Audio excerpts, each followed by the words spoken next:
Well, that was such an amazing report, and thank you, Ali, very much. And there's one point I really liked from this report. He was talking about how it's an issue for girls and women. Okay, Nihad, do you have any comment? Well, it definitely is. Actually, me and the doctor, we were just talking about this over the report. Not that I didn't enjoy the report. Thank you very much, Ali. It was definitely very informative. But yes, we all do know that females in particular are the race who are very much conscious about how they look. And looking the best has to be in the normal size, of course. When you're overweight, you don't feel all that confident, and your self-confidence, when it's not there, you just cannot really look all that good. I'm going to be asking the doctor about this right in a bit, but before that, let's ask the doctor, because he was present in the seminar that happened. It was the Public Awareness Day all about obesity, and it was a public event. So let's hear from the doctor himself. Yeah, this is actually last week we conduct Awareness Day, and this is Awareness Day. It was meant for public. It is the background behind it. You hear the statistic before. Yes. The Saudi people has become obese, children and adult. So I felt myself we should do something for our society. It's our job to educate society and put some highlight on this, and it's the magnitude of this problem. Because as many people they think that obesity is a mild disease, or I can control it, or something. So it is. That's why we felt it's our job to conduct this day. It was a very nice day for a public. We got good attendance, and with the sharing of some companies like Al Marai and Marai Company, and so it was a sponsored event. Yeah, a sponsor event, Johnson and Johnson, and there's many companies actually. Was sharing with us. So it was a very healthy, nice day. Everybody sharing. We have shared the question with the audience, and we bring some samples of the people who get benefit from surgery, has been subjected to surgery, and they lose weight, and the quality of life has been changed. So probably the best people to convince the people is the patient to the patient. Definitely. So as a group of patients, they talking to each other, and so they easily convince each other. So it was like a whole group recovery kind of a phase. Yeah, but doctor, since you mentioned about the pictures of the before and after, I'm wondering if you have any on the laptop. Yeah, we have some picture to you, but before that, the important thing, if you allow me, I want to talk about the obesity itself. How do we know we are obese? How do you know that you're obese or not? Because many people come to the clinic, they are slim, they are have slight overweight, and they want to subject to surgery, right. Because they don't know what is the definition of obesity. Right. Actually, if we can we have this slide on the most difficult? Doctor, it is. Yeah. See, this is the definition of the obesity, and with the classification. Right. So how you know that you're obese or not? You can calculate it at home. We call it, the best indication is body mass index. They call it BMI. Before, there is another way to know are you obese or not. They measure the circumference of the thigh, or the upper arm. Now the standard method is body mass index. How you calculate it? By taking the weight over the square root of meter. Okay, so the normal thing is the normal body mass index is 25. Right. Something above 25 to 29 they consider overweight. Right. From 30 and above they call obesity. Right. And from over 40, they call it morbid obesity. Right. And morbid obesity is the most severe. Yes. Right. And if it's even more like 45, they call it pathological obesity. I mean, that is really disease. Right. So this is how you know that you are obese or not. It is very important to know that you're obese or not, and you can watch your weight by this one. Well, doctor, since you have mentioned the various levels of obesity, I would actually want all of our viewers to know as to what stage of obesity should we actually consider going under the knife? When should we actually consider surgery? The indication for surgery, anybody is having 35 body mass index and above. Which is 10 more than the Yeah. normal. Yeah, from 35 to 40 body mass index with comorbidity, Right. like disease, hypertension, diabetes, sleep apnea, all of this. This is indication for surgery. Or anybody with body mass index more than 40, even without comorbidity, this is a strong indication to go for surgery. Most But definitely. provided that you try some dieting before, and provided that you have no major psychiatric problems, Right. provided that you are not have addiction for drugs or alcohol. Right. Well, Mansoor, we do have something right now, yes? Yes, I think. Well, everybody, we have a guest here with the studio, and he is a teenager, and he somehow suffers from just a slight of a problem of obesity. Please introduce yourself. Hello, I am Mansoor Al-Shibal. I am 16 years old. I study in Riyadh School. Okay, Mansoor, tell us, do you think that obesity is a form of inheritance, for example? Sometimes yes, sometimes not. Example, some people get their obesity from their parents and some people from the food. What do you think, doctor, about this particular point? You know, do you think that obesity can be something that can be inherited? It can be, and this is the position of, or if the father and the mother is obese, they may inherit it to their son. But doctor, since you mentioned that, I really want to ask you to emphasize on this point and tell us as to if, say, there are 30% people who are obese, what is the exact percentage of the people who actually have it hereditary?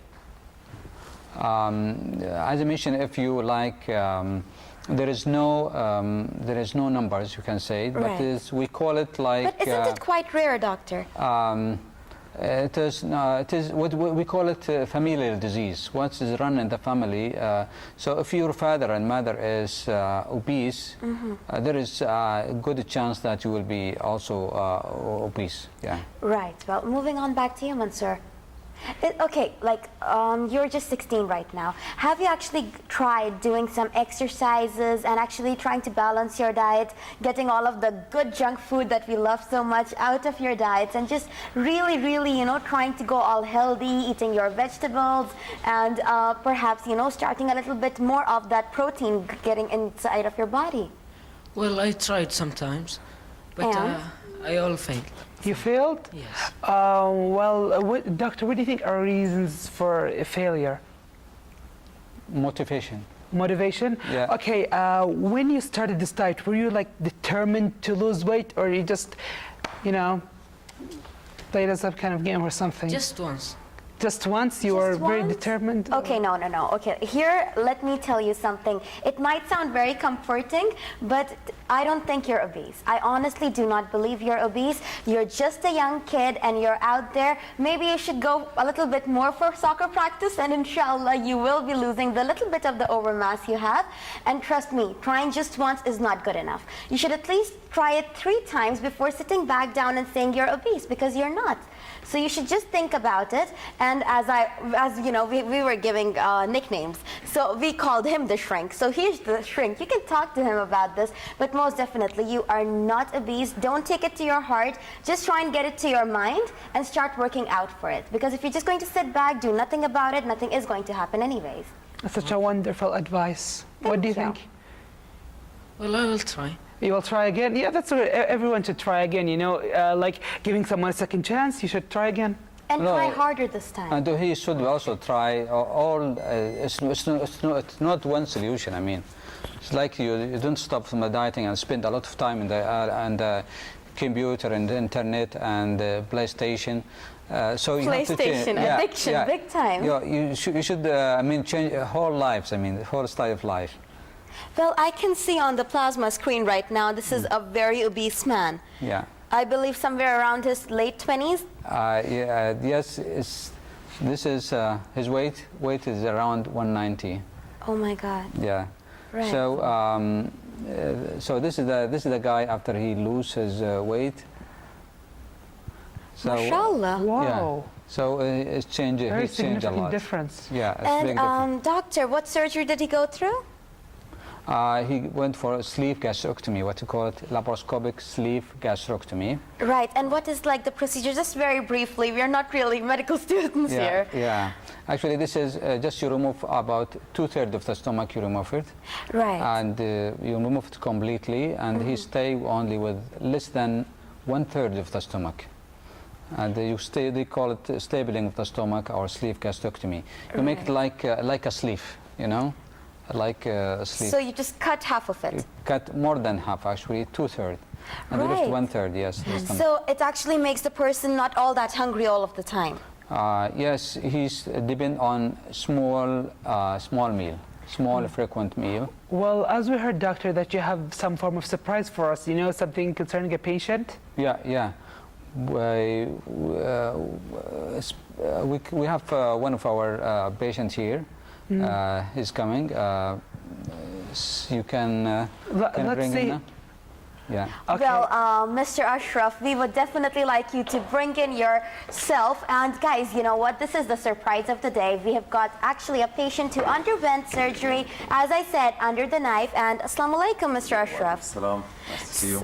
Very, very nice to have you on air as well. And sir, let me say this. You are looking fabulous, mashallah. MashaAllah. Okay, just very briefly, since I am very scared of any kind of look surgery, I at would the picture. just like to know, That that's is you? Ashraf Oh, before, that's- and he is now. wow. This, Mashallah. This is you know, we can see a very significant difference, yeah, MashaAllah. yeah. This is huge. Is Wow. Very approximately. significant result also. Yeah, exactly. Now we're going to ask you about the surgery. How you felt before you went to surgery? First of all, I would like to thank you all to give me this opportunity yeah, to talk really about You're welcome. my most welcome. experience. You're most welcome. I hope this experience will give the viewers a great idea about the consequences of obesity. Definitely. Actually, I'm not wake up from my sleeping and I was myself fat. Right. From my birthhood, I was fat. Right. In the age of Mansour, 16, I was 137. Wow. Right. My marriage time in 2004, I was 160. Right. This photo, just 2 weeks before the surgery, I was 190. My body mass index was 59 to 60.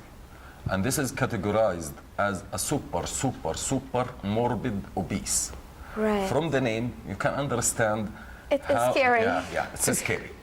It is scary. Being in the medical field for myself gave me a great idea how to find and search a solution for myself. I would like to highlight about very good point about dealing with obesity. Is this a syndrome or disease? I believe it's a disease. Once we start to think about it as a disease, we will have the guts or the brave to go to the solution. I'm talking about surgery.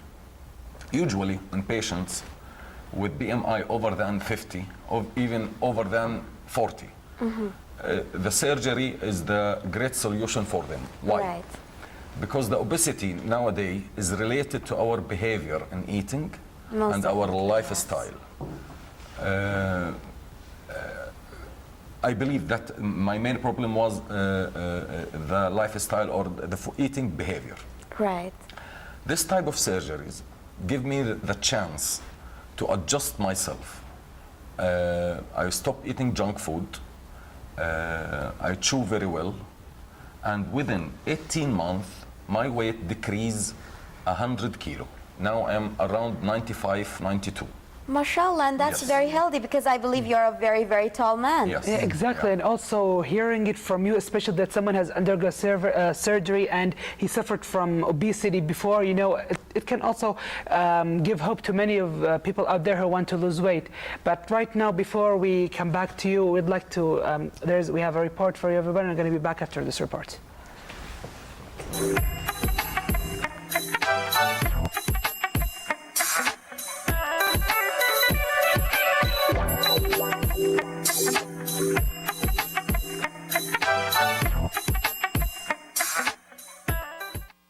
It's a social epidemic that plagues industrialized nations around the world, obesity.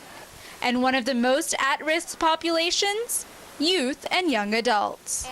Researchers attribute the growing number of kids and teens globally who are grossly overweight to the prevalence of readily accessible fast foods that are high in calories, sugar, and salt. Living in a toxic environment like that, it becomes actually quite difficult to not be exposed in some way to these really fattening foods, and it can really require a lot of self-discipline to say no. Genes can also play a heavy role in weight gain, although doctors say there are other factors at play as well. It's really a relationship between your genes and the environment. So if you, let's say, happen to have two parents who are overweight, but who raise you in an environment where they're serving you healthy food and they're emphasizing the importance of exercise, then you might not end up being overweight like your parents are. So it's a pretty complicated relationship between genes and environment, but genes definitely do play a role. So how can you tell if you're overweight? Checking your body mass index online can be a helpful tool in determining where you stand, as your height is an important factor. But with growing teens, doctors warn that the BMI can sometimes be misleading and encourage young people to do an overall lifestyle assessment instead. For kids and teens especially, they're very busy and there's a lot that goes on in their day, and if you find that your energy level is not as high as some of your friends, if you can't participate in athletics like your friends can, if you tire easily, if you have an increased need for sleep, anything like that can indicate that you are overweight and that you need to, or could also indicate that you have some other health problems that need to be addressed. Other times it could be poor food choices, eating a lot of processed foods, eating a lot of carbohydrate-laden foods, and especially processed foods, because many of the processed foods contain lots of fillers and lots of food additives and chemicals that fill us up, but they don't give us nutrition. So in a little while we're hungry and we have more of that food, and it can lead to blood sugar imbalances, it can lead to food cravings, and a cycle begins. According to health professionals, besides maintaining a regular sleep pattern, for teens that's between 9 to 10 hours a day, and a structured exercise program 3 to 4 times a week, changing your relationship with food and making good choices versus restricting intake is the key to healthy weight loss. When we look at the foods that are out there, there's so much more healthier options out there, and a lot of times too, it's about making the time and having good models. So having our parents or our grandparents or just people in the community who can prepare foods, who can take a tomato and celery and an onion and saute that, and that you could mix with rice or potatoes or some meat. I mean, there's so many good foods out there that we can combine different flavors and spices that really, really basic foods can be really, really tasty. Family and community can also play a large role in prevention, one of the methods most recommended by nutritionists. There have been programs that are studied that are given in, like religious institutions, churches, temples, mosques, etc. Also in, local community centers, places like that, where again, kids are kind of taught about what is healthy eating, what is not healthy eating, why is exercise important, how much do you need to exercise, and all these kinds of things, so that before the kids have, any sort of overweight or obesity problems, they can really learn how to make sure that they don't get there. Going on a diet can seem pretty tough, but don't forget, after all that hard work, you need to exercise to keep those calories off. Reporting for the Youth Cafe, this is Shruti Mathur.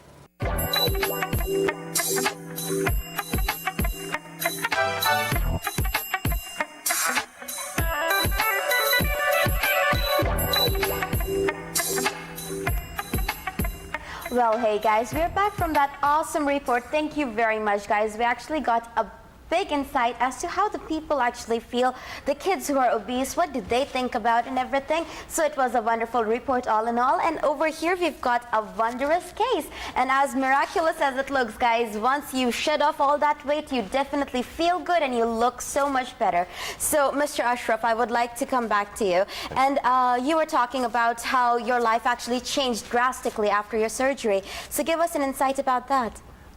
Actually, in most of cases after this surgery, not only me, we will have a complete loss of appetite in a quantity and the qualitative of food. Right. I mean, don't think if you do like this surgery, you will have the same ability, like in the past, eating the same quantity of food, or even the same quality. Right. For example, I was a very addicted junk food eater. As we all are. Yes. Now, I am enforced because of this surgery to go through vegetables and fruits. Right. I lose this taste in food, but I win my life. So I'm completely unsorry for quitting food.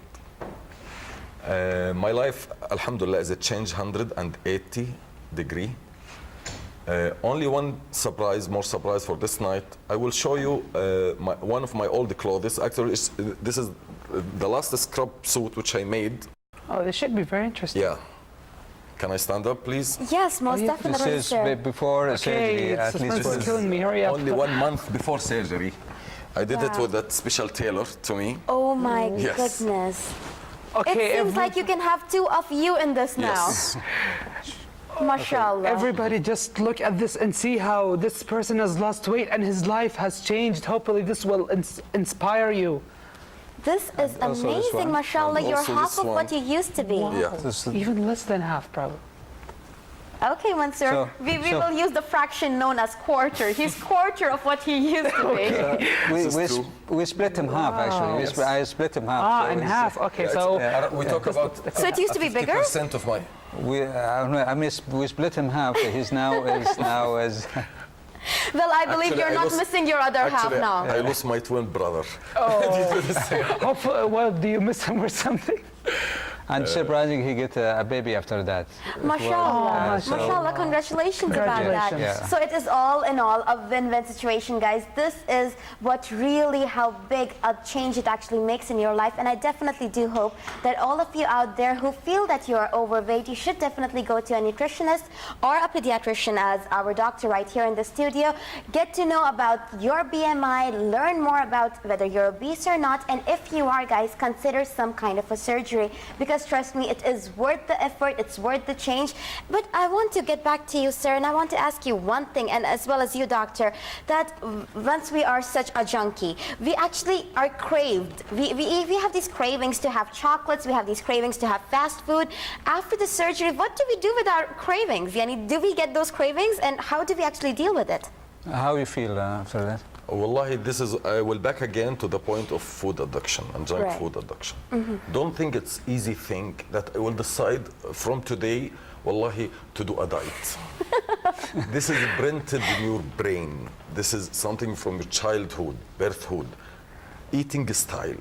So what do you do behavior. about the temptations you have? Like, do you still have the temptation to just go to a burger joint and have this huge For the burger? first month, the first 1 or 2 months, I suffered a lot psychologically. Right. After that, gradually, this appetite and what printed in my brain is decreased gradually. Great. Actually, this is the most difficult part, and this is, believe me, this is worse than the pain of the surgery itself. Wow. Don't angry from me. No, well, I will definitely agree. I am a food freak myself, and I know how hard it is for me to stay away from the food I love so much. But guys, well, for now, we have a DTL, and our guest is joining in from Lebanon. It's a very, very special guest, so assalamu alaikum. Ma'am, can you hear us? Yes, good evening. A very good evening to you Good too. evening. Good evening. We are talking about obesity. As you do know, give us a brief description as to what is obesity to you. All right, we define obesity as Dr. Ashraf just said, through BMI, and I want to congratulate him before I go through actually this explanation, because I think he should be an example to everyone. His success is really a really nice one that gives a lot of hope to everyone.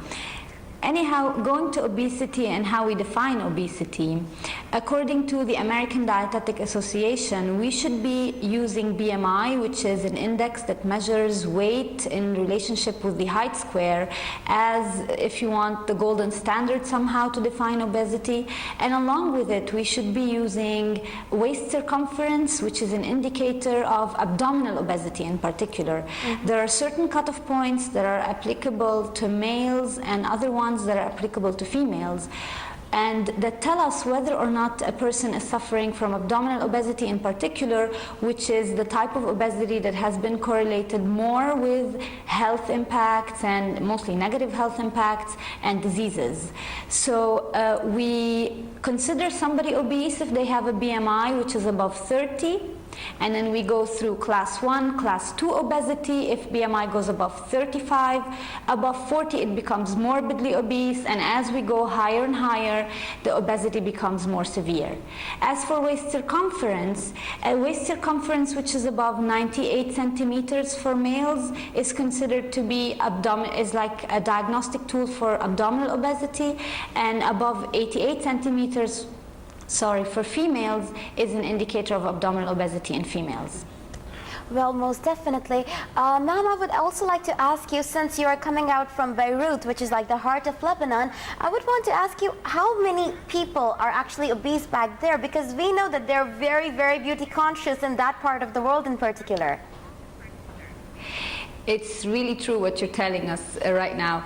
Actually, they have done studies in the past, and mostly addressing adolescents and children in Lebanon.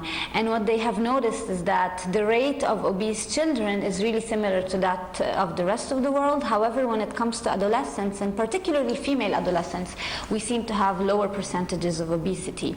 So it is true. However, this shouldn't be just a good indicator that we're happy about, because very low rates of obesity could actually be an indicator of higher rates of anorexia or other eating disorders. So we shouldn't just be happy about it. I think more data is needed, however, to actually be able to say exactly what are the rates of obesity in Lebanon. And I do think that even Lebanon is just as risky, even if there are a lot of beauty conscious people in this country. Well, thank you very much, ma'am. It was wonderful speaking to you, and I definitely hope that our viewers have privilege from your wonderful conversation that we just had. Thank you very much for joining us. Thank you for having me. You're most welcome. Well, guys, that was definitely a wonderful conversation that we had from this Lebanese woman, and yes, she gave us this perfect insight as to what actually happens in that part of the world. But coming back to Riyadh, guys, this is Saudi Arabia, and we have a whole different statistics over here. Moving back to Mansour, and the second Mansour we have here. Mansour, you were talking as to how you actually have low self-confidence. Tell us about that. Why do you feel that you just cannot be like any other kid? Maybe about my weight.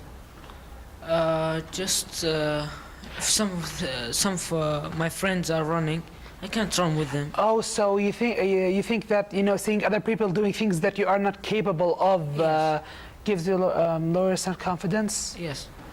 Actually, I would tend to disagree with this, because okay, if you have like a healthier friend, okay, I believe he can run faster than you, but it doesn't mean you cannot run. You can most definitely run. Any human being with two legs can run. Now, it differs as to what the speed they can run at, but trust me, if you start running, even start racing, you can start racing. You will start, maybe you'll finish last. Eventually, you're going to get better and better. And if you actually have the lifestyle change at the same time, I believe it will work perfectly for you. But still, he cannot compete with them. That's main concern with him. Well, but doctor, do you believe he should go under the knife at the weight he is? I don't really think so. Do you think? You know. Probably we have to take some numbers before we decide that. But he should work hard first before he think about surgery. For Ashraf, I have no problem in convincing him for surgery, because it was obvious for him that is no enjoyment after this weight. Approximately 200, there's no enjoyment of life. What of life quality of life you have with this 200? Actually, can say there is no life. So with Ashraf, I have no no, I don't have any. No pushing, no no nothing. pushing, nothing. He convinced himself, and this. But really, some of the patients, you find some difficulty in convincing them. Because they try to balance of the weight, the obesity and the complication of the surgery. So briefly, we usually say to the patient that is probably the complication of the obesity is more the complication of the operation itself. Right. So you have to balance it. So this is the way how to convince the patient. Well, doctor, as we are running out of time, I would like you to give us a final message as to what should the obese people do, and what is like your final message to all of those hearing you. The message I want to relate all to the public, as we said on the Awareness Day, that is. You should, if you are on obese, you have to seek the proper channel. Don't do offer by yourself, because sometimes it could be wrong. It can harm you. So do it in a proper way. Go to the proper doctor, a proper specialist, and once you decide surgery, you should go to the proper people to operate on you, and this is you go for a proper channel. No, in this, and there's no personal effort in this one. Well, let's get just back to Mansour. Is there any last advices or for the audience? I advise all the boys at my age, don't eat so much. Oh, Well, thank you very much, Mansour. Moving on to you, sir. Thank you very much for joining in, and thank you very much to be brave enough to show us your scrub suit. And I definitely hope you a very happy life. And guys, you know what? Having Mr. Ashraf on the show, it really is the big success story. And I do believe we can actually start up with the whole petition of a healthier Saudi Arabia, of a healthier world. And I definitely have to say one last thing, guys. Food, as precious as it is to all of us, you should limit the quantity, and trust me, the quality of your life is going to be a lot much better. Even if you are not fat, try and be a little more healthy. Mansour, would you like to say something? Well, I'd just like to go to the psychological side of obesity. You know, some of you might feel very insecure about yourselves, because I personally have suffered this part of my life where I was just so insecure I can't get out of the house. Yeah, I just lock myself in my room because I was afraid to go and show myself to the world, and at school I was cover myself But that was up. the old Mansour. Yeah, that was the old Mansour. Being on the show really helped me a lot.